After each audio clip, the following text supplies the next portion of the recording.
vamos continuar aqui, tá? Teve um probleminha aqui, alguma coisa relacionada aqui ao Google, tá? Ele acabou excluindo um de vocês aqui, foi a Valéria. Deixa eu mandar uma mensagem aqui para ela, pedindo para ela retornar, tá?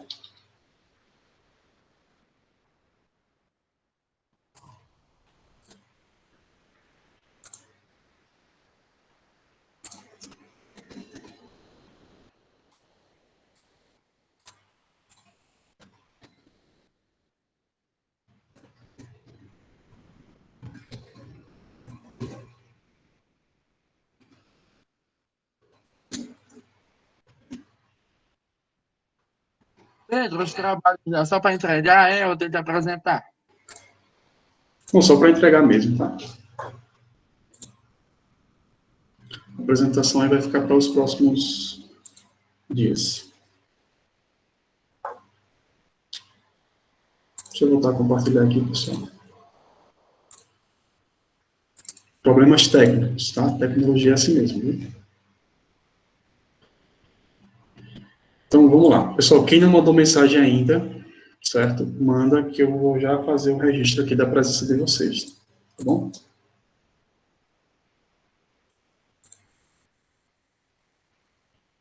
Pessoal que entrou depois, tá? Então, pessoal, quando a gente fala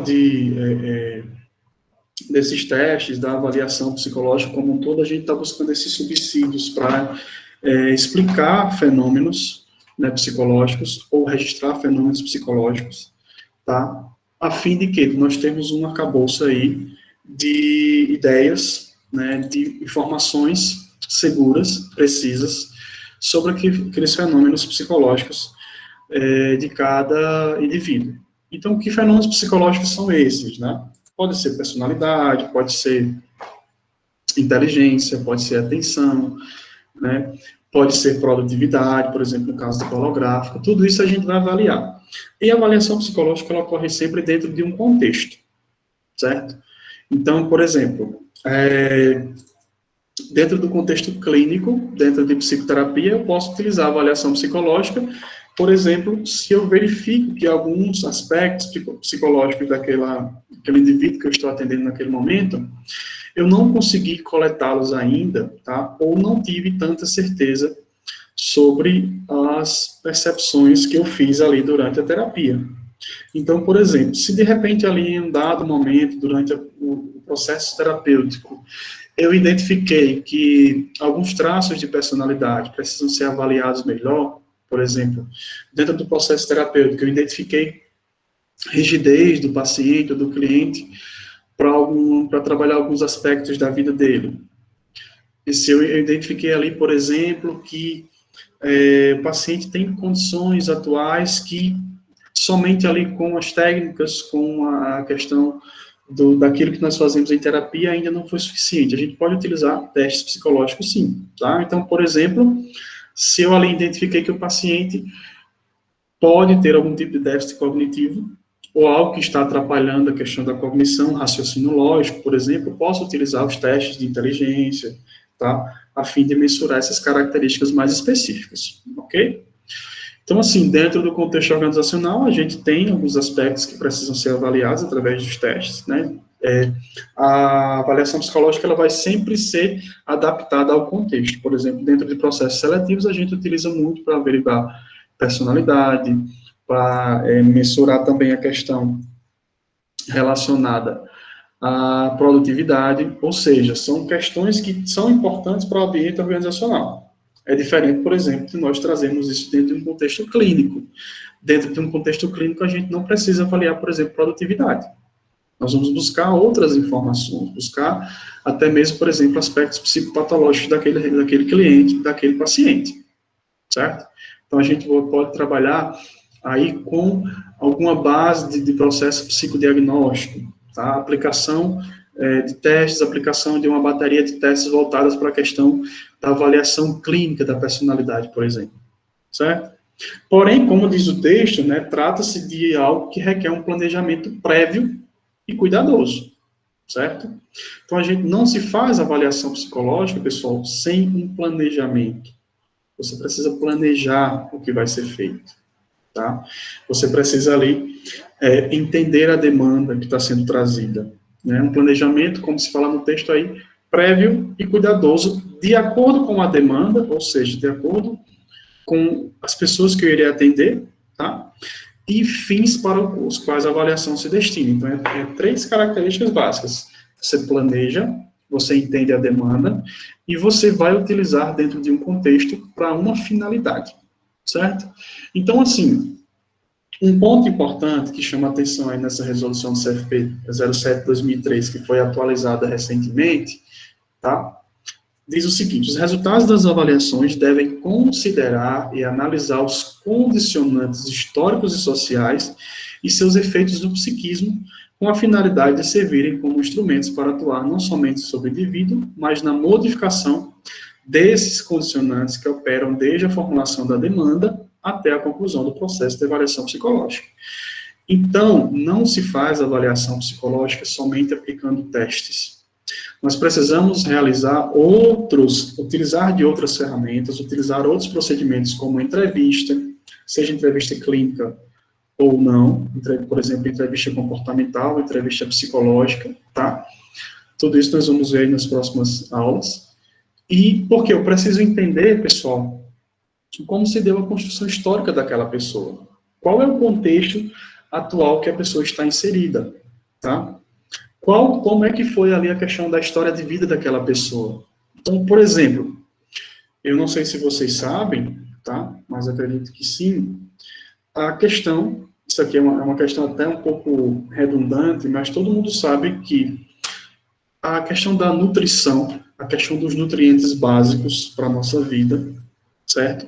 A insuficiência desses nutrientes, eles podem impactar, inclusive, no nosso desenvolvimento cognitivo.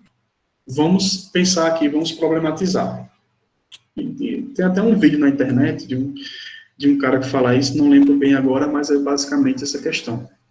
Ele pede para você imaginar, por exemplo, um cenário de crianças, eles estão falando, por exemplo, aí de meritocracia, essas coisas e tal, mas ele pede para você avaliar um cenário, por exemplo, de uma criança de 6 para 7 anos, que não tem, por exemplo, ali condições mínimas de sobrevivência, né? É uma alimentação que não é balanceada, uma alimentação que não é rica em nutrientes, certo? Assim, uma coisa, pessoal, só abrindo um parênteses, que ajuda muito ao nosso cérebro, tá? Na nossa questão cognitiva, na nossa inteligência, é uma coisa simples do dia a dia que a gente deixa de muitas vezes de fazer, que é o quê? Tomar água, certo? Nosso cérebro, ele é composto, né? Grande parte dele é composto por água, é o nosso corpo. Praticamente nosso corpo inteiro tem 70%, 70% a 80% composto por água. Então, assim, o nosso cérebro, ele tem essa questão de, além da nutrição, manter uma hidratação adequada é fundamental para que o nosso cérebro funcione bem, certo? Então, tomem água, certo? Aí, assim, imagina essa criança que não teve ali a nutrição adequada, né, vive um ambiente familiar, por exemplo, disfuncional, certo? Pessoal, outra coisa que a gente precisa modificar, nosso vocabulário, tá? Existem palavras que são mais utilizadas ultimamente. Então, assim, não existe família desestruturada, certo? A família tem uma estrutura, assim. Ela tem uma estrutura desorganizada, ela tem uma estrutura disfuncional, mas ela não é desestruturada, certo? Então, vamos aprender aí a trocar esses termos também, a melhorar no nosso vocabulário, tá? Por exemplo, um termo muito utilizado que a gente usa no dia a dia, alcoólatra, certo? Substituam por alcoolista, tá bom? Esse termo alcoólatra é um termo, assim, hoje considerado pejorativo, certo? Assim como família desestruturada. Então, troquem para disfuncional, para desorganizada, né? E troquem alcoólatra por alcoolista, tá bom? Vamos lá. Então, assim, aquela criança, por exemplo, se você fizer uma avaliação daquela criança, certamente você vai identificar alguns prejuízos cognitivos, tá? Os testes vai estar certamente abaixo da média. Então, assim, eu estou apenas sinalizando alguns pontos. Da mesma forma, pessoal, que esses condicionantes históricos sociais devem ser avaliados, a questão atual do sujeito é muito importante dentro do processo de avaliação psicológica. Por exemplo, se você vai avaliar um sujeito que não dormiu bem, que não se alimentou bem, ou que está vivendo um momento, tem algum estressor na vida dele, né, que está impactando ali na questão cognitiva, que está impactando ali na questão do próprio desenvolvimento do sujeito naquele momento, tá? É interessante conhecer esses pontos, esses fenômenos também, que acabam sendo fenômenos psicológicos que são intrínsecos, são subjetivos daquela pessoa. Né? Então, pensar também que tudo isso ocorre dentro de um contexto. Tá? Então, por exemplo, quando você vai realizar uma avaliação, por exemplo, entrevista clínica com os pacientes, que você vai fazer para a questão do consultório, nós fazemos um processo que chamamos de anamnese. Tá? Algumas outras áreas fazem também, a enfermagem, a medicina, né? Outras áreas também se utilizam da anamnese, obviamente, que é um pouco diferente da que nós realizamos, para ter ali informações de vida do sujeito, informações atuais, né? Por exemplo, por que é interessante realizar uma anamnese? Porque nós podemos identificar ali se o paciente está tomando algum tipo de medicação, certo? E fazer uso da medicação, acredito que eu comentei com vocês na aula passada, de que a questão, dependendo da medicação que o sujeito está utilizando, a gente vai ter algumas alterações, certo? Então, é interessante que nós conheçamos, além da história de vida, isso bem lembrado, a psicopedagogia tem um tipo de anamnese também. Né? Então, identificar além do contexto, como esse condicionante histórico, social, entender o contexto atual da pessoa. É muito importante, certo? Para que a gente possa ali ter parâmetros mais assertivos. Tá? O teste em si, ele tem uma riqueza muito grande, porque foi feito através de pesquisas, passou por um processo de validade, passou por um processo de normatização, certo? Mas a gente precisa, quando você vai, por exemplo, elaborar um laudo, um relatório, você precisa ter o máximo de informações possíveis, tá bom? Então, aí ele vai dizer o seguinte, né, cabe enfatizar que os resultados das avaliações psicológicas têm grande impacto para as pessoas, os grupos e a sociedade. Sim, uma das nossas últimas aulas da disciplina é referente à questão, as questões éticas, os impactos sociais da avaliação psicológica, a gente precisa utilizar também, entender um pouco disso, tá? Então, assim, quando a gente faz avaliação psicológica de pessoas, isso tem um impacto na vida daquela pessoa, no sentido, por exemplo, você vai estar ali trabalhando com novas descobertas, com um conhecimento, por exemplo, pessoal, que muitas vezes a pessoa não tem sobre si mesma, tá?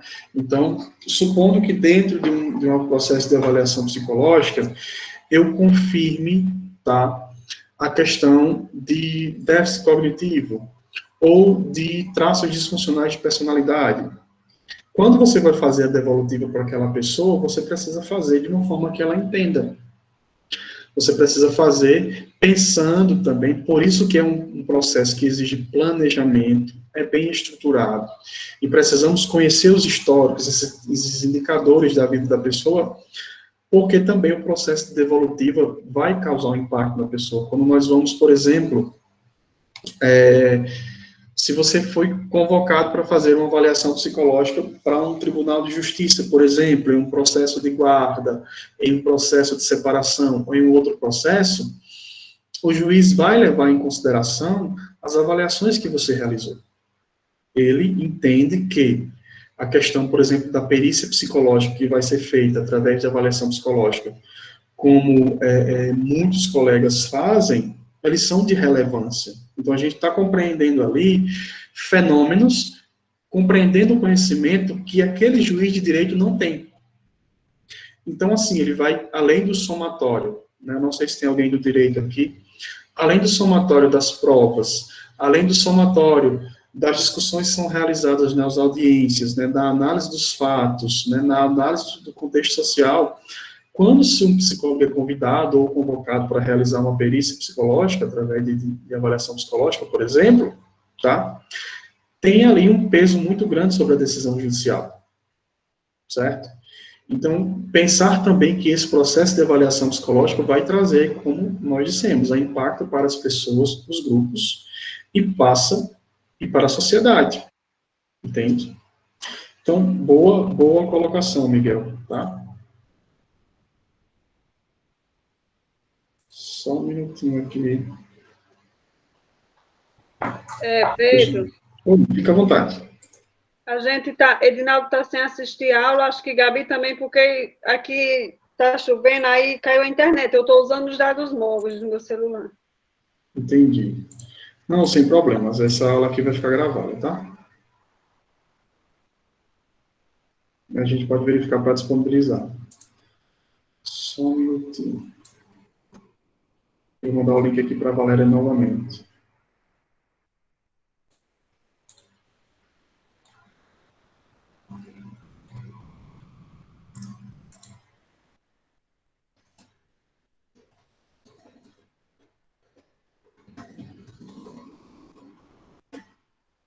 Ok, pessoal.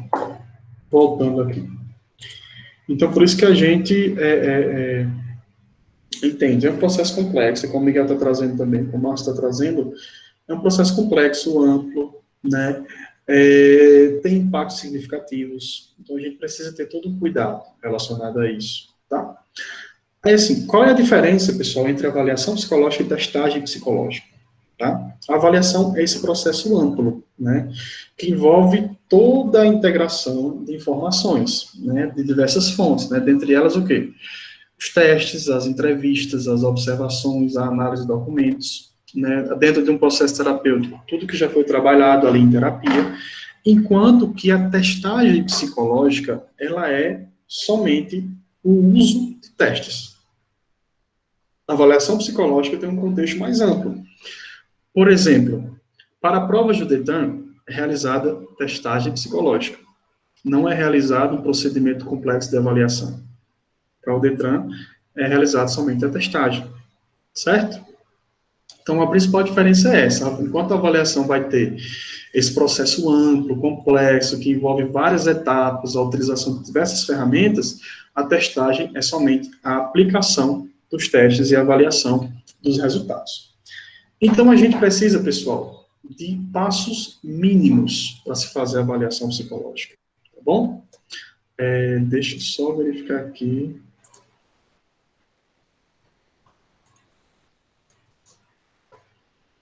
Assim, então, o processo de avaliação psicológica apresenta alguns passos essenciais para que seja possível alcançar os resultados esperados. A saber, quais são esses resultados, né? Quais são esses passos? Tá?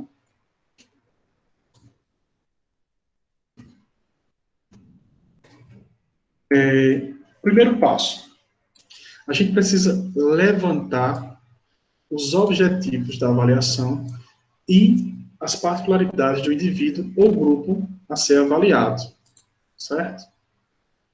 Cadê aqui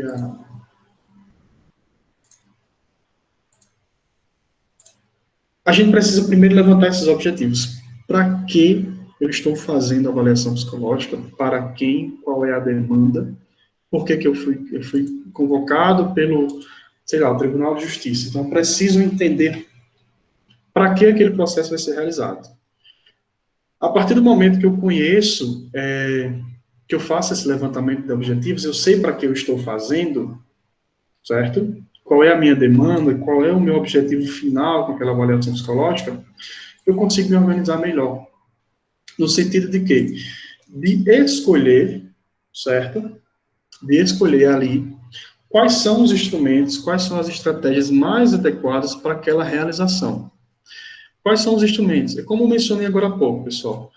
Por exemplo, fazer avaliação dentro de um contexto clínico é diferente de fazer avaliação dentro de um contexto organizacional. Então, assim, vou citar 2 exemplos básicos para fim de comparação. Dentro do contexto organizacional, a gente está avaliando aquele candidato em termos de potencial, buscando ali aspectos comportamentais, certo? Que podem favorecer aquele candidato dentro do processo, obviamente ali se aquelas questões comportamentais estão alinhadas, por exemplo, com a cultura da empresa, tá bom? Então, se hoje a pessoa tem uma cultura de pessoas produtivas, de pessoas que são muito voltadas para valores, né? Isso acontece muito nas empresas privadas que são familiares, né? São pessoas que têm valores assim mais conservadores, podemos dizer, são pessoas que prezam pela ética, pessoas que prezam por valores, né? Que tomam decisão com base em valores, por exemplo. Isso a gente vê muito com o Coati, tá? Então a gente vai estar buscando essas características que estão de acordo, tá? Qual é a nossa finalidade? É selecionar o candidato para o processo. Porém, ao longo, né, dessa seleção, eu vou verificando as características através da avaliação psicológica, se aquelas características estão ali, se elas estão batendo, por exemplo, ali com as características da empresa, certo? Quando dentro do contexto clínico, né? Então, aí é o seguinte, a gente vai precisar utilizar de alguns testes específicos. Por exemplo, se a gente vai dentro de todas as áreas, Marcos, certo? A gente vai ser, testes psicológicos são sempre complexos, tá? Assim, dependendo do que se entenda por complexo, no sentido, por exemplo, de mensuração, de própria correção, alguns são mais complexos que outros, tá? Mas a complexidade da avaliação psicológica ela vai ser em todas as áreas, todos os contextos, né, dentro do contexto clínico ou dentro do contexto organizacional. Porém, assim, o que a gente pode dizer, né, que dentro do contexto clínico, por você muitas vezes tratar de aspectos psicopatológicos, tá, a gente está trabalhando ali com saúde mental propriamente dita, pode ser que dentro do contexto clínico tenha uma exigência maior, no sentido de sermos mais cuidadosos, de o planejamento ser feito de forma mais específica, mas em termos de complexidade, a avaliação ela vai ser feita aí como um todo, tá? Independente de qual área vai ser realizada. Dentro do contexto clínico exige um certo cuidado, porque cada contexto vai ter as suas especificidades, né? Então, a gente precisa também tomar bastante cuidado com isso, tá? Então, assim, como eu estou dizendo, tal processo permite a escolha de instrumentos e estratégias, né, mais adequadas. Então, por exemplo, trazendo aí essa questão, até ampliando um pouco da resposta ao Marcos, se eu, por exemplo, estou dentro de um processo terapêutico com a pessoa e eu estou investigando ali aspectos de personalidade, né, aspectos disfuncionais de personalidade. Por exemplo, se a gente ali, porque nós vamos estar munidos desse conhecimento, pessoal, conhecimento da psicopatologia, para você identificar questões de sintomas, né, identificar, por exemplo, questões cognitivas, né. Então, se de repente ali, por exemplo, eu trabalho com a terapia cognitivo-comportamental. Dentro da TCC, a gente trabalha muito com atividades que os pacientes precisam realizar em casa, certo? A gente trabalha muito, por exemplo, com a questão dos aspectos cognitivos, nível de compreensão, por exemplo, se a pessoa compreende determinadas palavras, se a pessoa compreende o que nós estamos dizendo, né? Mas, de repente, por exemplo, aqui é só uma questão hipotética, tá, pessoal? Eu começo ali a perceber que aquele cliente, aquele paciente, ele nunca, ou por diversas vezes, tá? Ele não compreende bem o que eu estou falando, o que está pedindo para ser realizado. Por exemplo, eu passo ali um compromisso da semana, uma tarefa para ele fazer em casa, e ele acaba não conseguindo realizar.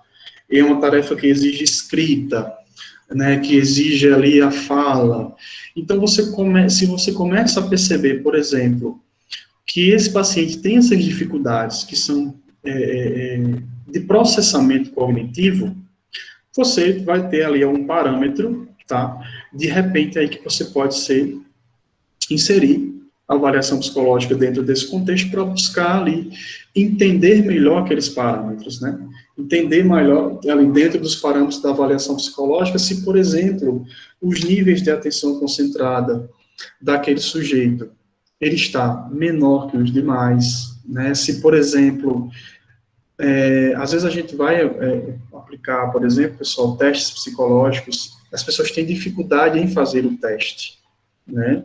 Então, assim, de manter a atenção, de manter o foco, a gente pode utilizar o teste como uma ferramenta a mais, a avaliação como uma ferramenta a mais, em que eu vou avaliar ali de forma específica, de forma focal, através da avaliação psicológica, aspectos que até então eu estou percebendo, estou avaliando ali enquanto profissional, mas que eu preciso de uma confirmação, podemos assim dizer. Certo? Então, dentro de tudo, a finalidade do teste aí seria, da avaliação, seria compreender os fenômenos psicológicos de forma mais assertiva, está dentro de um contexto que é o contexto clínico, certo? Para tanto, eu preciso fazer um planejamento ali dentro, porque todo e qualquer paciente que a gente atende, nós estudamos os casos, estudamos ali as estratégias, estudamos as sessões, a fala do paciente, nós estudamos ali todo a evolução que ele vem sendo feita desde o primeiro dia que ele iniciou, quais foram os ganhos, né, quais foram as mudanças, onde o paciente, assim, está um pouquinho mais, abrindo um parênteses, está uma palavra mais esdrúxula, um pouquinho mais travado, né, qual o nível de resistência dele, né, ele está resistência à terapia, ele não está, existe algum assunto que quando é trazido para a terapia, ele se sente, assim, não tão à vontade para comentar, então tudo isso que a gente está avaliando, né, e assim, muitas vezes a questão, por exemplo, aqui dentro do processo da TCC, a gente trabalha muito com a questão racional do paciente. Pensar de forma racional. Pensar, muitas vezes, de forma científica, entre aspas, né, no sentido de testar, né, de ver se dá certo, com o próprio empirismo. Então, a gente precisa também identificar aí, esses pontos também, tá? De repente, de algum déficit cognitivo, de algum déficit de atenção, algumas coisas mais clínicas, tá? Obviamente, pessoal, a gente nunca vai... Uma coisa que eu falo para vocês, eu, particularmente, tá? Prefiro não trabalhar com diagnóstico, tá? Eu prefiro, assim, se o paciente já vem com um diagnóstico, ótimo, tá? Mas, assim, eu for sempre avaliando a questão dos aspectos cognitivos, dos aspectos funcionais do paciente, do comportamento funcional, disfuncional, certo? Mas nunca tentando enquadrá-lo dentro de um diagnóstico. Obviamente que, como conhecedores de psicopatologia, a gente vai entender que, por exemplo, existem alguns sintomas ali que são registrados na literatura e nós estamos verificando se o paciente apresenta esses sintomas. Por exemplo, a questão da tristeza, né, da ansiedade por tantas semanas, né, a questão da volição do paciente, né, da vontade de fazer as coisas, né, o paciente perdeu a vontade de fazer as coisas por mais de 2 semanas, isso já é um indicativo, por exemplo, de transtorno depressivo ou de um estado depressivo. Então, a gente vai avaliando isso também, porque nós entendemos clinicamente o que acontece, certo? Mas que nós não podemos resumir o paciente a questão simples e diagnóstica, certo? A gente vai ter ali, por exemplo, dentro da própria TCC, eu estou falando assim da TCC porque o que eu trabalho, o que eu conheço mais, né? A gente, por exemplo, tem protocolos. Tem um protocolo de atendimento para transtorno de ansiedade generalizada. Tem um protocolo de atendimento para depressão. Tem um protocolo de atendimento para transtorno de pânico. Mas a gente não se atém a esses protocolos. Eles são ferramentas de nossa utilização do dia a dia, né? Assim como questionários, escalas, outros tipos de avaliação que não são necessariamente testes psicológicos, por exemplo, né? Mas que trabalhamos com o todo, tá? De repente, o paciente chegou com um diagnóstico de transtorno de ansiedade generalizada para vocês e está ali, no momento, tomando medicação, porque ele já foi diretamente para o psiquiatra, por exemplo, né? Então, ali, a gente já vai entender o quê? Que através do conhecimento que nós temos de psicofarmacologia, a gente vai entender a ação daquela medicação sobre a questão neuroquímica do paciente. Então, se ele está utilizando ali, se o paciente foi diagnosticado com um transtorno de ansiedade generalizada e ele está tomando um antidepressivo, a gente já vai entender que aquele antidepressivo está potencializando os neurotransmissores que deixam, por exemplo, o nosso sistema nervoso central trabalhando de forma mais passiva, mais tranquila, por exemplo, os GABAérgicos, ou, por exemplo, redução da serotonina, da ação da serotonina, potencialização aí dos efeitos da endorfina e por aí vai. É uma questão neuroquímica, tá? Mas aí, a partir daí, você está percebendo o quê? Que a parte neuroquímica está sendo trabalhada pela medicação. Mas, por exemplo, as habilidades sociais, a capacidade daquele paciente retornar, por exemplo, à vida social, a ter uma melhor qualidade de vida, uma relação interpessoal melhor, né, uma relação interpessoal de qualidade, que seja funcional para ele, é algo que nós vamos trabalhar esse aprendizado em terapia. Por isso que, para muitos casos, pessoal, é indicado que o paciente faça terapia e ele faça o uso da medicação. Uma questão não exclui a outra. Muito pelo contrário, existem os limiares de cada um. Em algum momento a gente vai entender, dentro do processo terapêutico, por exemplo, estou falando da questão clínica, tá? Que aquele paciente precisa fazer uso da medicação, porque a gente está trabalhando ali aspectos emocionais, aspectos sociais, aspectos de habilidades que ele está lidando bem, mas ainda existe alguma coisinha ali que não está encaixando, algo ali que a gente precisa que o paciente precise, que ele necessita de uma medicação. Para quê? Para haver a regularização neuroquímica, havendo essa regularização, a gente tem uma potencialização dos efeitos da terapia. À medida que o contrário também é verdadeiro. O paciente já toma medicação, mas tem dificuldades sociais, interpessoais. Quando a gente trabalha o processo terapêutico com ele, certo? Ele tem ali 2 ganhos positivos. A medicação regulando as questões neuroquímicas, emocionais, porque a gente sabe que as emoções têm um fundo, as emoções são puramente neuroquímicas, né? São essas reações que a gente tem. Ele vai ter uma regularização das emoções, da questão neuroquímica, e também trabalhando em termos comportamentais e cognitivos as suas vivências do dia a dia. Aí, o que eu faço? Se eu quero ampliar ainda esse conhecimento, porque tem alguma coisa, eu posso inserir um processo de avaliação psicológica dentro da terapia. Porque eu vou identificar ali questões que até então estavam latentes, né, que não estavam tão manifestas, que a gente observa ali através dos testes. Ok? Da avaliação psicológica. Ficou claro, pessoal, isso?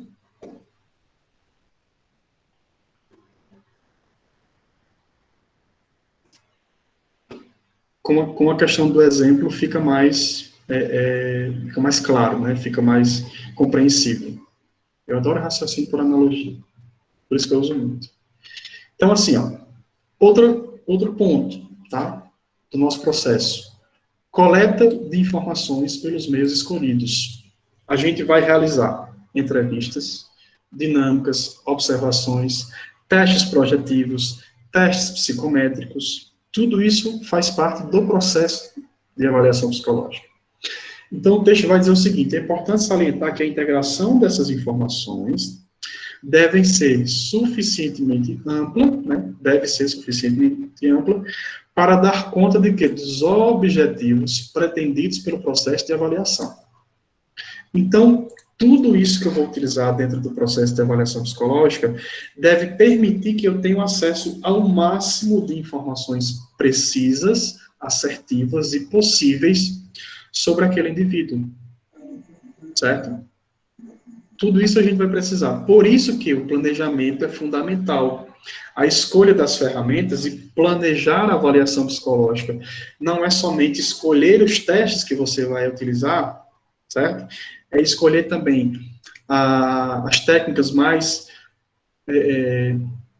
adequadas àquele processo. Por exemplo, dentro do processo de seleção de pessoas, eu trabalho muito com o quê? Com entrevistas, com dinâmicas, com observações, testes de personalidade e alguns testes psicométricos, por exemplo, que medem a atenção, até testes projetivos também, testes expressivos como palografo, por exemplo, certo? Dentro de um contexto clínico, eu vou trazer uma entrevista de cunho mais clínico, muitas vezes, por exemplo, uma entrevista motivacional, a gente vai ver tipos de entrevista também, tá? Tudo isso a gente vai estar verificando aqui. Por isso, pessoal, que a disciplina chama-se Técnicas de Avaliação Psicológica. Se fosse somente testes, a gente estaria trabalhando uma disciplina chamada Testagem Psicológica. Aí a gente ia só ver teste. Quando nós estamos vendo técnicas de avaliação psicológica, nós estamos vendo a avaliação psicológica como um todo, com tudo aquilo que ela é composta. Tem muita coisa para a gente ver ainda, tá, na disciplina. Então, assim, não é recomendada a utilização de uma só técnica ou um só instrumento para avaliação. A gente precisa estarmos munidos aí de muito mais ferramentas, de muito mais testes psicológicos também, além de todas as outras técnicas, de entrevista, dinâmica, observação, por aí vai. Tá? Integração, pessoal, das informações e desenvolvimento das hipóteses iniciais. Então, por exemplo, tá? Se eu tenho aqui, se eu estou trabalhando ali, isso aqui está bem estranho, isso aqui, mas vamos lá. Integração dessas informações e desenvolvimento das hipóteses iniciais, no sentido de que a gente vai precisar, deixa eu só verificar aqui, pessoal, uma questão.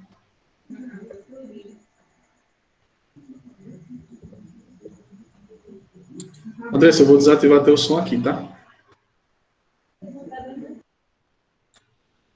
Vamos lá.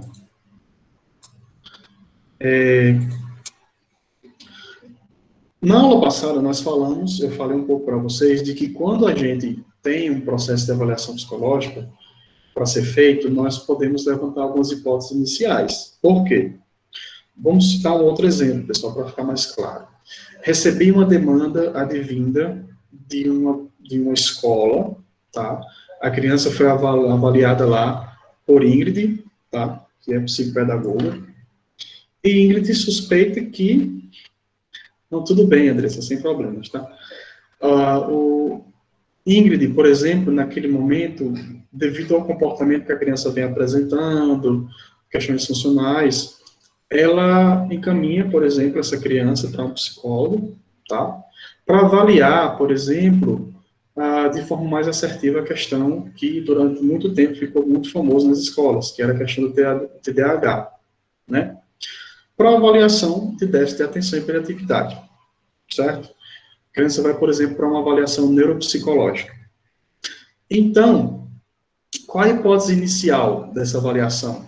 Que a criança tem um transtorno de déficit, né, de atenção e hiperatividade. É uma hipótese. A gente precisa confirmar essa hipótese ou não, através do procedimento de avaliação. Então, a gente vai lá realizar o processo, entrevista com os pais da criança, entrevista com a criança, realização de alguns testes, ou através de jogos, através de desenho também, né? A gente tem formas diferentes de avaliar a criança e buscar dentro daqueles parâmetros e indicadores, né, que possam reforçar, por exemplo, a hipótese de que essa criança tem TDAH, certo? Pode ser que a gente consiga ali de imediato, pode ser que não, e a gente precise ainda encaminhar para um outro profissional, tá? Mas, a partir daquela avaliação, a gente já consegue ter parâmetros significativos para isso. Aí, o que a gente vai buscar, pessoal? Quando ele fala em integração das informações e desenvolvimento das hipóteses iniciais, tá? A gente precisa buscar o máximo de informações possíveis. Então, ele vai dizer aí, o psicólogo pode constatar a necessidade de outros instrumentos e estratégias, certo? De modo a refinar e elaborar novas hipóteses. Então, a criança chega com aquele pré-diagnóstico, podemos dizer assim, de TDAH. Nós vamos avaliar para confirmar ou não. Nós podemos iniciar um processo, verificar que, tudo bem, meninas, tá? Se a internet de vocês cair, não tem problema, eu já registrei a presença de todos, tá bom? E como a aula está ficando gravada, aí está registrado aqui, ok? Aí a gente vai ter aqui, pessoal, dentro do processo de avaliação psicológica, a busca dessas informações, da integração dessas informações, certo? E a partir daquelas observações iniciais, daqueles procedimentos iniciais, eu vou verificando, né, que outros aspectos ali que contribuem ou não para a questão daquela hipótese, né? Pode ser, por exemplo, que a criança esteja vivenciando um outro momento, né, um momento que tem um estressor ali, que motivou a mudança de comportamento da criança, né, ou que ali dentro da avaliação psicológica e não da testagem somente, a gente identifique ali, por exemplo, a elaboração de outras hipóteses, né, de que a criança não tem TDAH, mas que ela tem uma outra condição, né, seja clínica ou não. Por isso que é importante conhecer o quê? A questão social, a questão contextual da criança, como é a relação dessa criança com os pais, como é o dia a dia da vida dela em casa, né?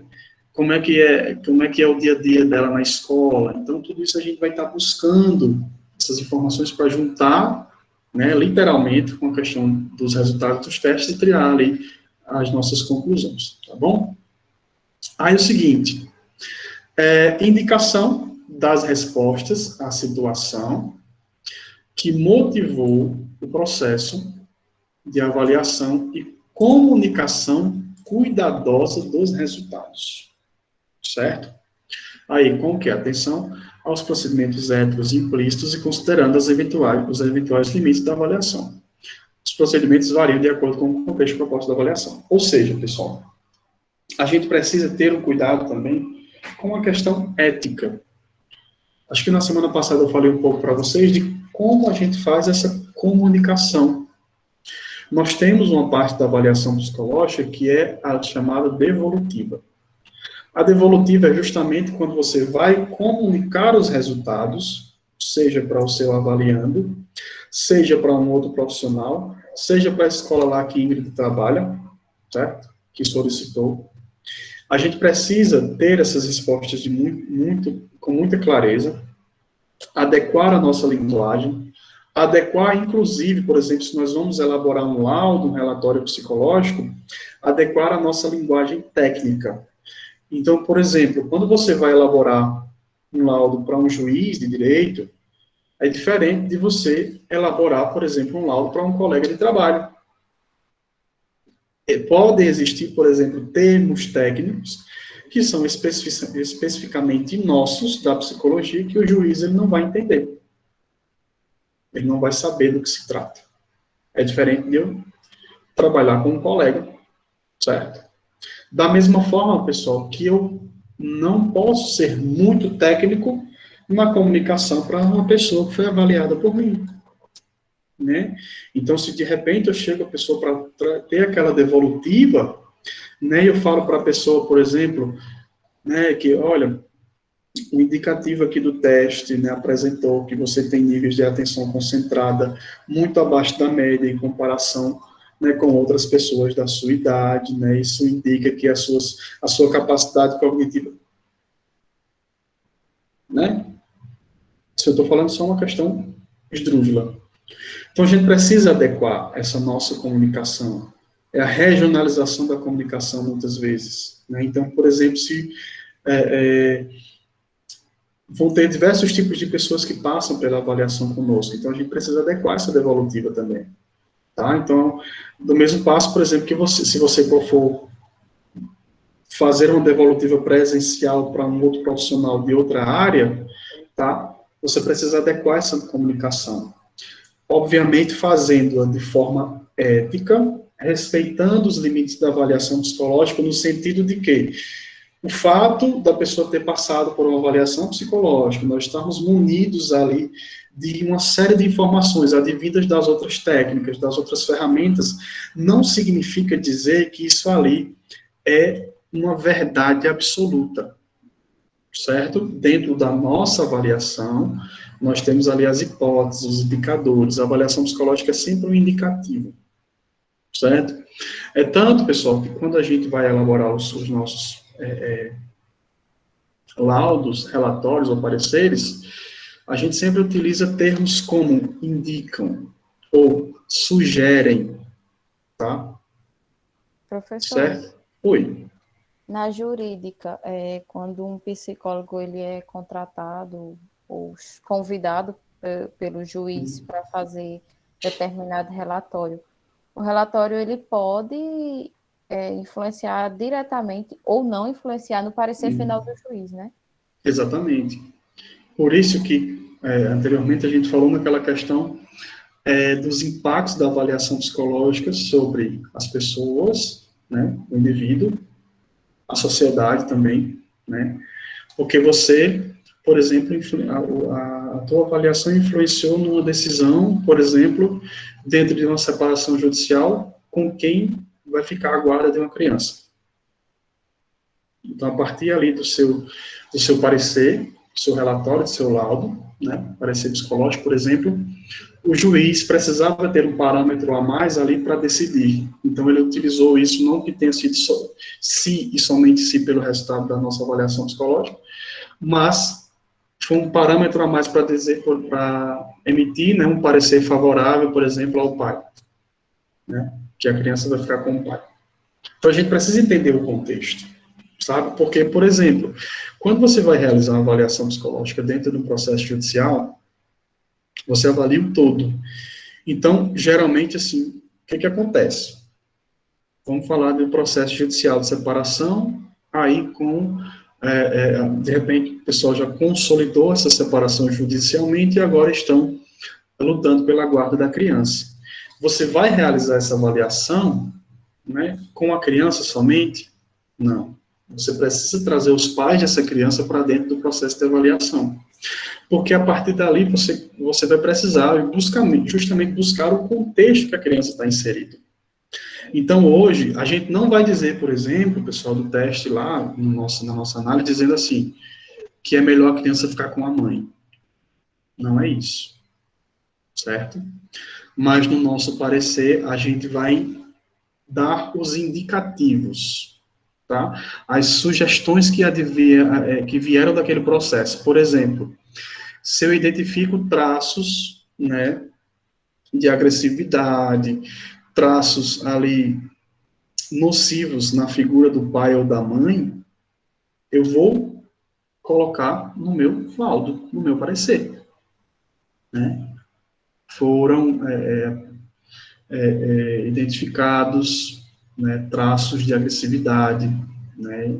Então, tudo isso a gente vai buscar através dos testes. Então, assim, eu não estou dizendo, por exemplo, que pelo o fato de haver indicadores de agressividade no pai, a criança deve ficar com a mãe. Não é isso. Mas a partir do momento que o juiz vai observar todo o processo que ele fez, toda a questão ali envolvida no processo, tá? Que ele já vem analisando, ele vai buscar um parâmetro, obviamente que aí ele vai ter aí, não é algo que vai enviesar o processo, não vai enviesar a decisão dele, mas ele vai colocar aqui, né? Ele vai verificar, porque ele tem o papel de analisar se aquilo é válido ou não para ele, se ajuda ou não na tomada da decisão dele, né? Como a Vitória falou, certo? Ele vai identificar, né? Então, assim, estava buscando uma alternativa aqui da questão para o fechamento do processo, né, para a questão, eu esqueci agora o nomezinho que fala dentro do processo judicial, então ele vai observar, poxa, se existiu ali, o psicólogo está falando aqui no laudo que existem algumas questões nocivas na figura do pai, então, né, ali vai ajudar ele a ter aquela certeza, por exemplo, de que ele daria guarda para a mãe, ou não, né? O processo, ele pode levar em consideração, ou não também, essa nossa avaliação, tá? E quando é contratado, no caso, pelos próprios pais, por exemplo? Nós temos que ter... Tem que tomar uma decisão, como é que fala? Parcial? Imparcial? Tem que fazer uma avaliação sempre. Imparcial. Independente de ter sido contratado pelo pai ou pela mãe, por exemplo, né? Aí, a gente entra... Boa pergunta, Vitória, porque a gente entra justamente nessa questão aqui, ó. tá? Os aspectos éticos da avaliação psicológica. Então, assim, eu não posso, pelo simples fato de eu ter sido contratado por uma das partes, né, emitir um parecer favorável àquela parte, certo?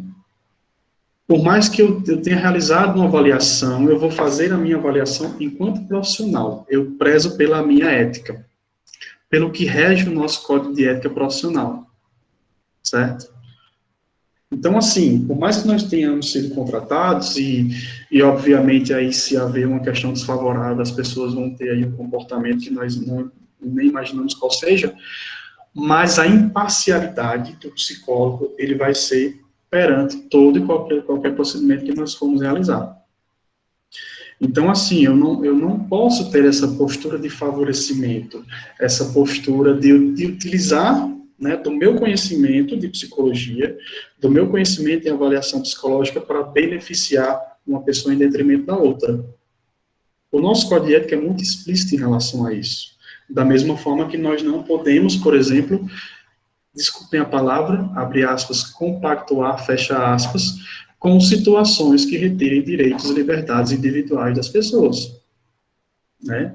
Se eu estou ali, no momento que eu fui contratado, emitido um parecer favorável, certo? Mesmo, por exemplo, verificando que ali a criança vai ter um ambiente nocivo, que ela pode sofrer, que ela pode ali ter prejuízos, né, ali mais pontuais ou futuros, certo? Mesmo assim, enquanto profissional, aí esbarra na nossa ética. Então, enquanto profissional, você vai emitir um parecer aqui, você vai, por exemplo, omitir ou aumentar informações em um laudo psicológico para favorecer só porque a pessoa lhe contratou?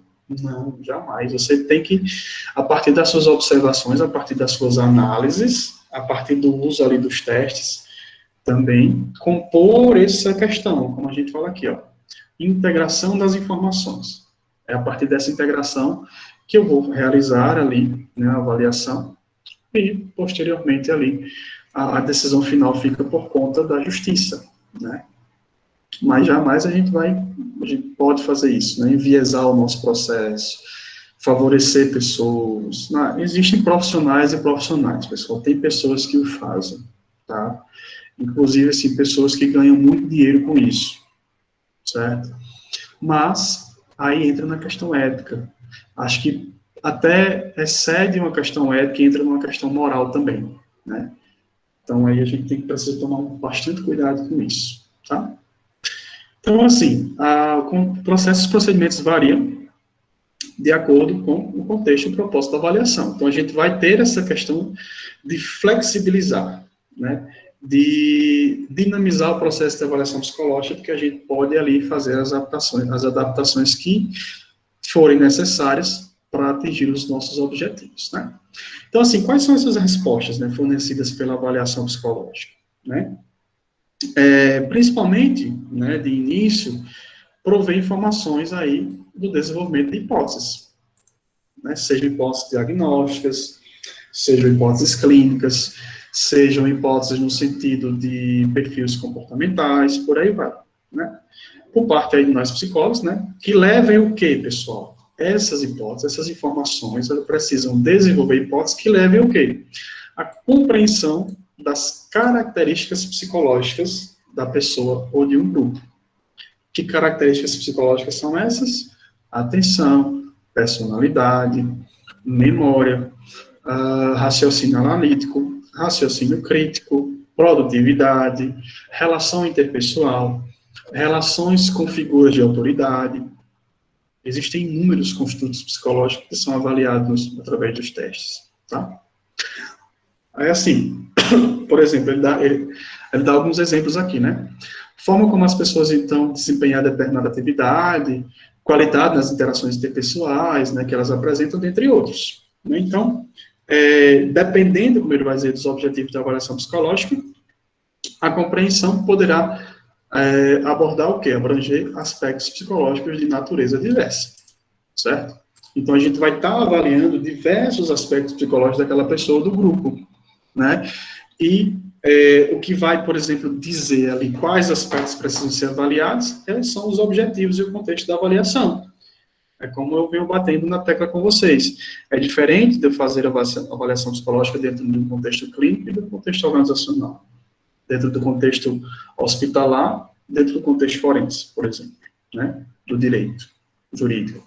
É diferente, né? Porque os objetivos são diferentes. Então, por exemplo, eu vou verificar que determinado processo eu preciso avaliar personalidade, em outros aspectos, em outros processos, nem tanto. Eu preciso focar um pouco mais nos testes psicométricos, nos testes que avaliam a atenção, que avaliam a memória, né? Testes, por exemplo, como o PMK, que avaliam a questão da destreza manual, essas coisas, para trabalhos mais manuais, por exemplo, tá?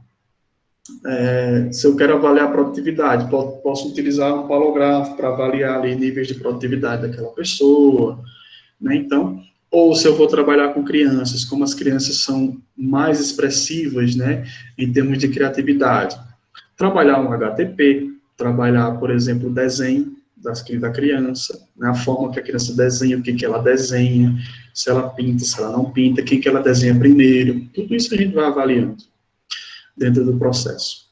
Vai de acordo ali com o contexto. Tá?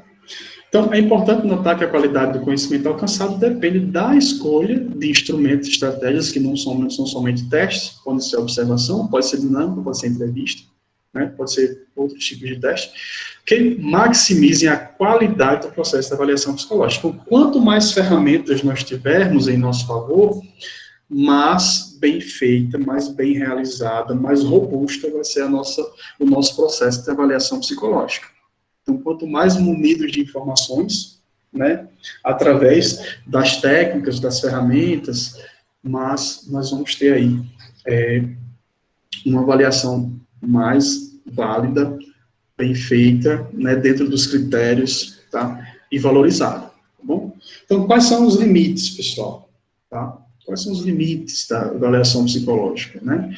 Então, por intermédio da avaliação, os psicólogos buscam informações que os ajudem a responder questões sobre o funcionamento psicológico das pessoas e suas implicações. Então, a gente vai buscar características psicológicas, como nós já mencionamos anteriormente.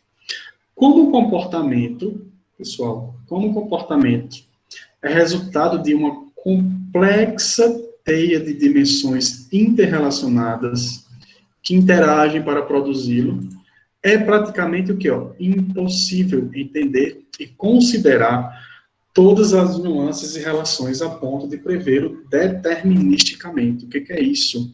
Por mais que nós façamos um processo complexo, completo, vários testes, robustez nas entrevistas, nas dinâmicas, nós não vamos conseguir, pessoal, ter ali uma verdade absoluta sobre aquela pessoa. Esse é o limite da avaliação psicológica. É como o texto está dizendo, é praticamente impossível entender e considerar todas as nuances e relações a ponto de prevê-las deterministicamente. Por mais que, por exemplo, através da avaliação psicológica, nós realizemos um prognóstico da situação de vida daquela pessoa, das questões psicológicas, pessoas mudam o tempo todo. E assim, eu já falei isso para algumas pessoas e vou falar isso para vocês. Se nós, enquanto psicólogos, não acreditarmos na possibilidade de mudança das pessoas, nós devemos rasgar o nosso diploma e trabalhar com outra coisa. Certo? Por mais que a pessoa tenha uma rigidez de personalidade, um transtorno grave, há possibilidades de mudanças. Há possibilidade de adaptações, há possibilidade de desenvolvimento de comportamentos funcionais naquela pessoa. Entende? Então, assim, para nós, para dentro da psicologia, nós trabalhamos com a capacidade de mudança. Somos seres dinâmicos, a nossa personalidade ela vai mudando ao longo do tempo. Né? Por mais que hoje, assim, eu vejo que, por exemplo, principalmente com essa questão das redes sociais, as pessoas gostam muito de enquadrar as pessoas ali dentro de algo. A fulaninho é tal coisa, é não sei o que, ista, não sei o que, né? E acredita, não, a pessoa não vai mudar. Aí começa um repúdio, começa não sei o que, enfim. Nós trabalhamos com a possibilidade de mudanças, desde que o que, pessoal? Essa pessoa esteja aberta a ela. Por exemplo, dentro do processo psicoterapeuta, a gente não vai mudar ninguém à força. Então, se existem pessoas que não acreditam que podem ser mudadas, podem mudar, pessoas que não acreditam no processo terapêutico, para essas pessoas, nós não temos muito o que fazer, porque a gente não vai pegar ninguém pelo braço e trazer para a terapia. Mas se a pessoa em si, o indivíduo, acredita na mudança, acredita na sua mudança em termos de potencial, em termos de comportamento, de ações, de questões cognitivas, aí sim nós vamos ajudar essas pessoas a crescerem, a se desenvolverem, né? Ali como o Adler falou, né? Em busca ali do crescimento, né? Em busca ali da excelência, podemos assim dizer. Por outras coisas também, né? Por exemplo, pessoas que estão em relações tóxicas, em relações aí disfuncionais, sair dessas relações ou aí desenvolver outros meios, né? Então, assim, o limite da avaliação psicológica é justamente esse, a gente não tem como prever o que as pessoas farão. A gente não tem, por exemplo, aí está dizendo, as avaliações têm o quê? Um limite em relação ao que é possível entender e o que é possível prever. Não somos donos do saber, da sabedoria para ali avaliar uma determinada pessoa e dizer que a partir de hoje ela vai ter um prognóstico X. Certo? A gente trabalha com parâmetros. Por isso que eu estava dizendo para vocês, a gente trabalha, o resultado sugere, os resultados indicam, certo? Que a gente está ali buscando avaliar em termos de prognóstico também, mas dizendo que também existe um limite ali para a nossa avaliação. Então, assim, entretanto, vamos dizer, avaliações calcadas, tá? Ele vai dizer aqui, aí ele vai fazer uma ressalva. É praticamente impossível entender e considerar todas as nuances, principalmente em termos de previsão. Mas quando uma avaliação, está dizendo aqui, ó, calcadas em métodos cientificamente sustentados, nós valorizamos a ciência, tá? Chegam a respostas muito mais confiáveis do que opiniões leigas no assunto ou por acaso. Então, se nós estamos trabalhando assim, ali com métodos científicos, com testes que foram validados pelo método científico, que eles mensuram de fato aquilo que estão propondo a mensurar, a gente consegue ter ganhos muito positivos. A gente consegue ter respostas significativas e confiáveis sobre aquilo que nós estamos buscando. Ok? Deixa eu só ver aqui quantos pontos faltam. Cadê aqui, pessoal? Vamos aqui até esse 8, tá? Porque tem coisa aqui que a gente vai trabalhar ao longo da disciplina ainda, tá? Quais os principais cuidados a serem seguidos na elaboração, né? De um laudo, por exemplo, de um relatório? É levado em consideração sua finalidade, o laudo deverá conter a descrição dos procedimentos, conclusões e resultados do processo. Isso a gente vai ver em documentos psicológicos, tá, pessoal? Então, assim, mas a gente tem que dizer o que foi feito, como foi feito, quais são as conclusões que nós tiramos, né, os procedimentos utilizados. A gente vai ter lá descrição da demanda, a gente vai ter a parte de procedimentos, e tem uma parte de conclusão, né, que a gente faz o quê? Justamente assim, a gente faz isso aqui, ó, o documento deve dar direções sobre o encaminhamento, intervenções e acompanhamento psicológico. Então, por exemplo, se eu elaboro um parecer para avaliação dentro de processo seletivo, eu vou lá e vou dizer assim, que o candidato é apto com restrição, por exemplo, tá? Explicar por quê. As informações fornecidas devem estar de acordo com a demanda, solicitação ou petição. Então, aquelas informações a gente não pode fugir dos objetivos dentro de um laudo. A gente precisa dizer se, por exemplo, se confirma a hipótese ou não, se a pessoa está apta ou não, se é necessário uma avaliação de um outro profissional, tudo isso a gente vai direcionar no laudo, tá? A gente vai ver isso aqui quando nós formos ver a parte das resoluções, documentos psicológicos, a gente vai ver isso detalhadamente, elaboração, como elaborar, o que contém, qual a linguagem, vamos ver exemplos, vamos elaborar laudos, certo? Tudo isso a gente vai trabalhar de forma prática, tá bom? Ok? Então, que competências nós, enquanto psicólogos, aí, soft skills, como falam hoje, né? Competências pessoais, né? Que competências são importantes a gente ter, pessoal, para sermos bons avaliadores, né? Para trabalharmos com avaliação psicológica? Aí, Essas competências são coisas que a gente vai estar trabalhando dentro da disciplina. Consideram-se hoje, acho que 24 ou são 27 competências que são consideradas competências favoráveis a quem quer trabalhar com avaliação psicológica, né, para ser um bom avaliador, para ser um psicólogo aí que trabalha de forma ética, de forma profissional com avaliação psicológica. Primeiro ponto, reconhecer o caráter processual da avaliação psicológica, que é justamente reconhecer, pessoal, toda essa questão que a avaliação psicológica é um processo, que não é um processo engessado, que tem fases, que precisa ser... Está me dando trabalho esse destacar hoje. Que precisa... Tudo isso que nós falamos aqui, precisamos entender que é vasto, que é complexo, que exige detalhe, que exige, por exemplo, destreza, que... Tudo isso que nós vimos até agora, para ser um bom avaliador, para ser um bom profissional que trabalha com avaliação psicológica, o primeiro ponto é entender o quê? Para que serve, por que fazemos, né? Para qual finalidade fazemos. Ou seja, esse caráter processual é entender o dinamismo, é entender a questão do uso das ferramentas, é entender a avaliação psicológica como um todo, e não somente como uma testagem psicológica, essa avaliação a aplicação do teste, tá?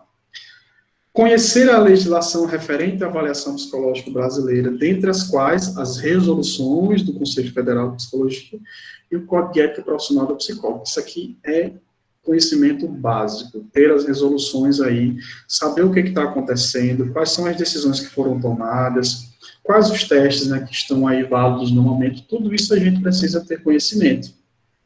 Porque nós temos uma legislação que rege o nosso trabalho.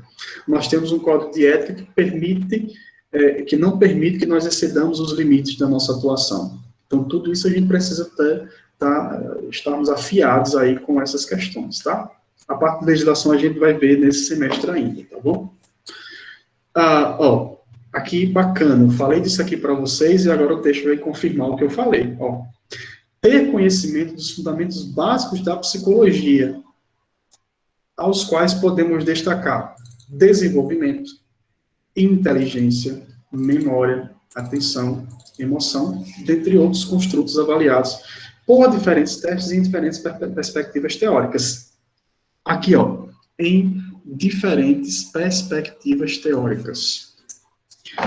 Tá, por exemplo, tem pessoas que acham assim, eu sou da terapia cognitivo-comportamental. Você não pode usar teste projetivo. Quem disse que não? Quem disse que eu não posso? Se eu tenho conhecimento da aplicação, da avaliação, do que da correção, do que aquele teste implica, do que aquele teste está buscando mensurar, eu posso avaliar, eu posso utilizá-lo.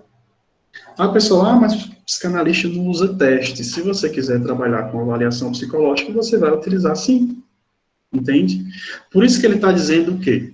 Conhecer os construtos dentro das diferentes perspectivas teóricas. Então, por exemplo, se hoje eu trabalho com as questões cognitivo-comportamentais, que envolvem pensamento, que envolvem comportamento funcional, disfuncional, toda aquela coisa que vocês estão aprendendo, por exemplo, aí dentro de psicologia experimental.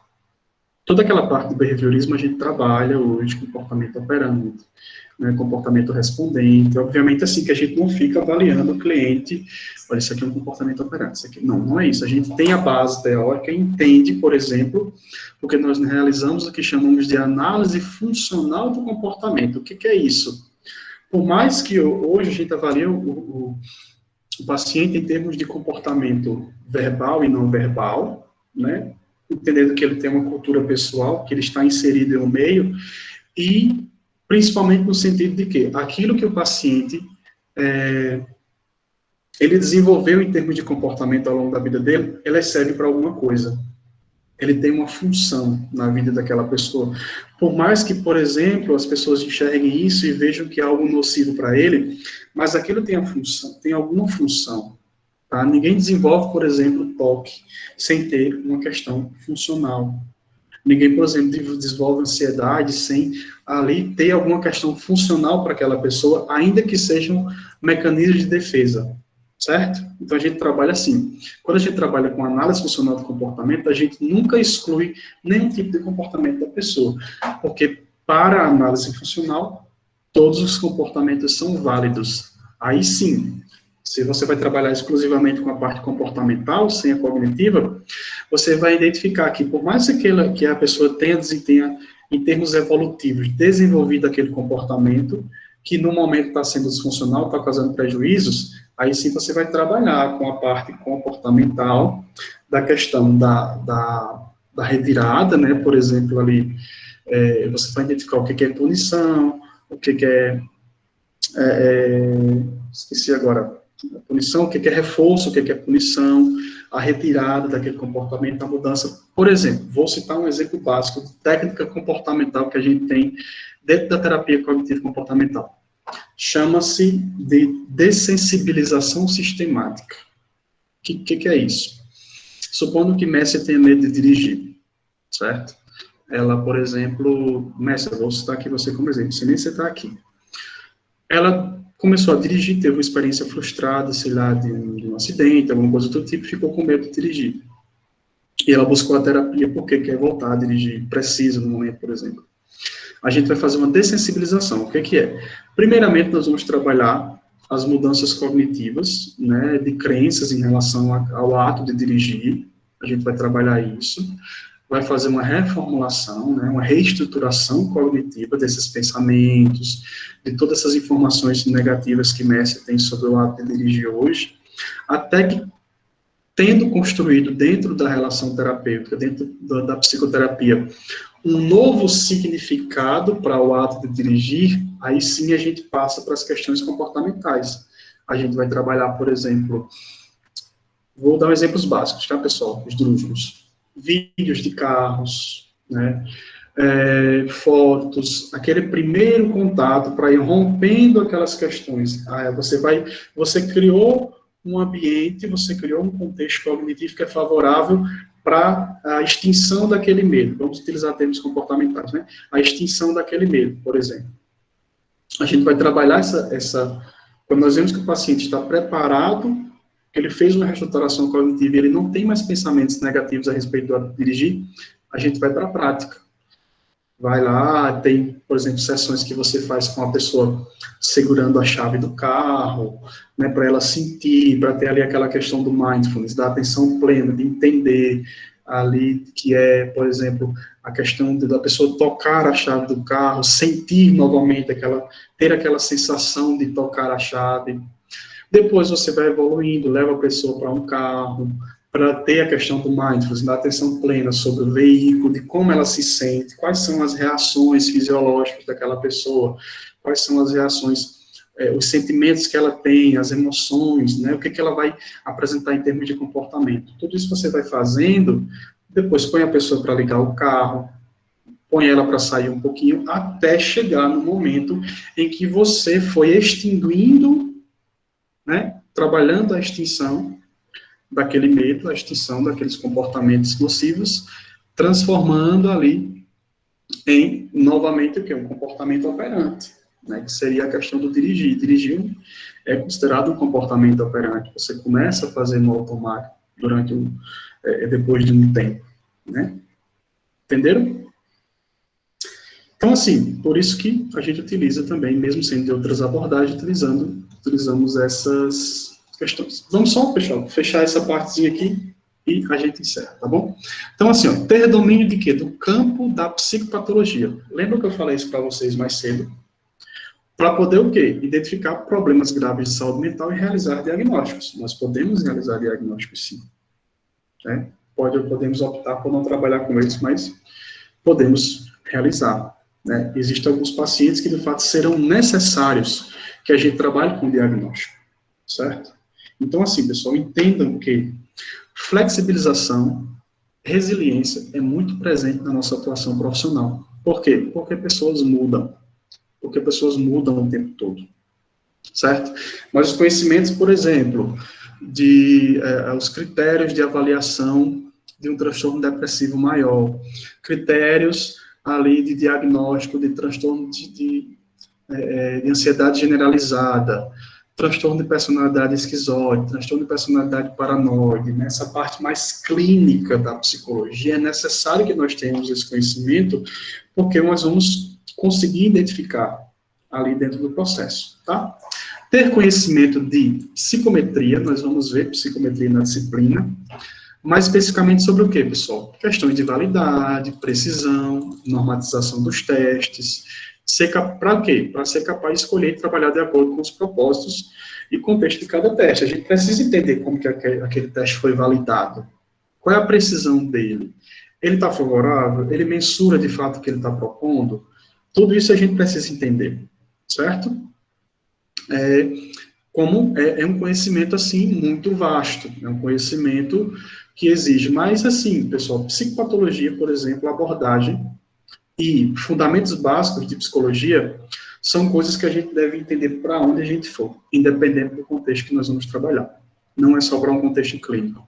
Entender psicopatologia, entender de processos psicológicos básicos, entender do funcionamento cerebral, entender do funcionamento psicológico, dos processos de cada pessoa, né, como nós funcionamos. Por isso que a gente estuda processos psicológicos básicos, por isso que a gente estuda psicologia do desenvolvimento. Então, por exemplo, vamos lá.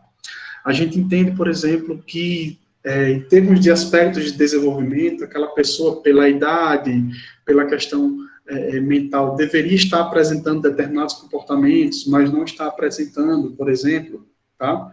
Vocês estão vendo isso com a professora Hélida, nessa questão de desenvolvimento, de que a cada idade, né, de a cada fase da nossa vida, existem algumas coisas que são meio assim padrões, né? Questões cognitivas, sociais, né? Biológicas também, tá? Que deveriam ser meio que um padrão, assim, né? Nem diria padrão, são universais, certo? Obviamente, cada pessoa vai ter uma subjetividade. Mas existem algumas questões universais que se aplicam se você percebe, por exemplo, ali, e entendeu que aquela pessoa não tem apresentado aquelas questões que são comuns à etapa a fase de desenvolvimento humano que aquela pessoa está, então aí já tem um indicador de que alguma coisa está sendo disfuncional. Entendeu? Aí a gente vai ter aqui a psicometria, ter domínio, pessoal, domínio sobre os procedimentos para aplicação, levantamento e interpretação dos instrumentos e técnicas utilizados na avaliação psicológica. Eu tenho que conhecer o que eu estou fazendo, estudar sobre a entrevista, estudar sobre os testes, conhecer o que cada um, como é que aplica, como é que corrige, se é uma bateria, se é um teste escalonado, se é um teste de personalidade, né, como é que eu aplico aquele teste, como é, por exemplo, que aquele teste ele é corrigido pelo algoritmo, certo? Quando é um teste formatizado. Tenho que ter domínio sobre as técnicas de entrevista, sobre as técnicas de observação, tudo isso a gente vai aprendendo, e assim, não é uma coisa que a gente vai aprender aqui de forma significativa na disciplina. A gente vai ter um conhecimento mais raso e quem deseja trabalhar, obviamente, vai buscar se especializar nisso, seja de forma autodidata, né, ou seja também através de especializações, de formações, aí fica a critério de cada pessoa, né. E também, além de ter domínio, ter condição de quê? De planejar a avaliação com maestria, ou seja, a gente precisa saber planejar o que nós vamos fazer, quais serão as etapas, adequar essa etapa ao objetivo, ao público-alvo, ao contexto de aplicação, tudo isso a gente vai ter que estar dentro da nossa experiência aprendendo. É um conhecimento vasto que leva tempo, não se aprende do dia para a noite, mas para quem gosta de trabalhar e quer, é riquíssimo. A avaliação psicológica traz, assim, uma coisa muito densa para nós psicólogos, em termos de conhecimento, tá? Tem que saber elaborar os documentos, tem que saber fazer um laudo, um atestado, um relatório, parecer, entender em que contextos, por exemplo, o parecer vai ser mais técnico, em que contexto a gente não pode utilizar muitos termos técnicos, então tudo isso a gente precisa entender, saber elaborar documentos. A questão da escrita, pessoal, leitura e escrita para nós psicólogos tem que ser coisas diárias para o resto da nossa vida. A escrita nem tanto, mas a leitura principalmente, tá? A gente nunca vai parar de estudar. Saber comunicar os resultados atingidos da avaliação por meio de entrevista devolutiva. Aí eu volto lá para aquela questão da comunicação. A gente precisa saber comunicar de forma assertiva, de forma efetiva, adequando a linguagem, adequando aí as formas que nós vamos realizar essas comunicações. Comunicar, por exemplo, os resultados da avaliação. Prestar uma devolutiva para o seu paciente, para a pessoa que foi avaliada, não é o mesmo que você prestar essa devolutiva para um médico, para um juiz, para um psicopedagogo, para um outro psicólogo, para um neurologista, é diferente, são contextos diferentes. Então, a gente precisa ter essa adaptabilidade, essa adaptação de comunicar efetivamente ali, independente do contexto, né? Aí, por fim, aqui, pessoal, vou só passar esse 8 aqui para a gente encerrar, já são 9 e 10. Princípios éticos básicos, que a gente vai estar vendo também lá na frente da disciplina, né? Por exemplo, atuar com responsabilidade, né, manter um contínuo aprimoramento profissional. Acabei de tocar nessa tecla aqui com vocês, né? Contribuir para o desenvolvimento da psicologia como campo científico. Então, a gente precisamos nos manter atualizados, precisamos entender o que está acontecendo. Por exemplo, essa questão do STF que vai impactar tanto aí na nossa prática, né? Então, a gente precisa estar por dentro de tudo isso. É justamente atuar com responsabilidade e manter um aprimoramento profissional contínuo, certo? Por exemplo, utilização no contexto profissional. Apenas, aqui, pessoal, que isso aqui é muito bacana, isso aqui é de praxe. Utilizar somente testes favoráveis lá pelo CFP, que encontram-se listados lá pelo CFP. Por quê? Foram testes que passaram por uma avaliação criteriosa, para saber se eles estão mensurando o que estão, se estão validados, se não estão. Então, a gente não pode utilizar testes, né? E esses testes passam por adequações, né? Eu falei para vocês em outro momento que, por exemplo, o IFP passou por uma adequação para o IFP2, por quê? Porque ele foi considerado desfavorável, porque existia itens, né, itens dentro do próprio teste, que para a época que ele foi desenvolvido, né, estava diferente de hoje, do contexto atual, que são testes que enviesavam ali os resultados, né, principalmente voltado para a questão de gênero. Então, emprego de instrumentos de avaliação psicológica para os quais o profissional esteja qualificado, a gente precisa saber disso, conhecer além dos testes, conhecer a entrevista, conhecer a observação, tudo isso, tá? Precisamos realizar avaliação psicológica em condições ambientais adequadas, favoráveis, porque a gente precisa assegurar essa qualidade, esse sigilo das informações. Então, a gente não faz avaliação em qualquer lugar, precisa ter um ambiente adequado, tá? A gente precisa guardar esses documentos da avaliação psicológica em arquivos seguros de acesso controlado. Nós não podemos, pessoal, de forma alguma vazar, certo? Documentos de avaliação psicológica, ok? E quando a gente faz, esses documentos precisam permanecer conosco por, no mínimo, 5 anos, tá? Guardados. 5 anos. É a guarda de documentos psicológicos, tá? Disponibilização, questão ética, das informações somente para aquelas pessoas que têm o direito de conhecê-las. Quem são essas pessoas? Quem nos encaminhou, esses pacientes ou avaliantes, os próprios avaliantes em si podem ter acesso a essas informações, mas eu não posso falar para o meu colega psicólogo, certo? A não ser que ele seja uma das pessoas interessadas, que esteja participando aí, que tenha mandado, por exemplo, um paciente para ser avaliado, tá? Então, a disponibilização de informações, ela é específica, ela não pode ser passada para pessoas que não são interessadas, que não fazem parte do processo. E, por fim, proteção da integridade dos testes, né? Não os comercializando. Isso aqui, pessoal, divulgando-os ou ensinando aqueles que não são psicólogos. Isso aqui caiu por terra, né, com a decisão do STF. Infelizmente, assim, obviamente que em termos éticos a gente não vai tirar xerox, vai explicar para pessoas como é que elas aplicam. Obviamente a gente não vai comercializar os testes que a gente tem, como tem profissionais que o fazem, tá? Existem profissionais que fazem, sim. Dão aulas, por exemplo, de como ser aprovado, né, em algum concurso, o que ele deve fazer no teste para ser aprovado e tal. Mas aí, hoje, qualquer pessoa vai poder comprar. Mas, enquanto psicólogos, todo mundo está podendo comprar. Eu vou vender os meus testes para outras pessoas? Não. Os testes são meus, são de minha posse. E eu, enquanto profissional ético, moral, né, tenho uma moral voltada para a minha profissão, eu não posso fazer isso, tá bom?